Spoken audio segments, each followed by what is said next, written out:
মহিলা হোস্টেলে ওরে সিট দেওয়া লাগবে। মহিলা হোস্টেলে আপনার মেয়ে আছে, আপনার বোন আছে, আপনার ফুফু আছে। ও মালটা যদিও দাবি করছে শরীফা, আসল কি কথা বলেন। ওরে যদি আপনি মহিলা হোস্টেলে সিট দেন, যেখানে আপনার মেয়ে আছে, আপনার বোন আছে, আপনার ফুফু আছে, নিচে নামা লাগবে? ওখান থেকে যা আসবে সব অবৈধ সন্তান।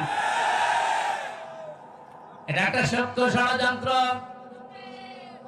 নবীজি জানিয়েছেন, কোন পুরুষ যদি মহিলার বেশ ধারণ করে, কোন মহিলা যদি পুরুষের সুরাত সিরাত ধারণ করে, যতক্ষণ ওই নিয়তে থাকবে, ওই নিয়মে, ততক্ষণ আল্লাহ নিজে বরদুয়া দেবে। জোরে বলেন নাউজুবিল্লাহ।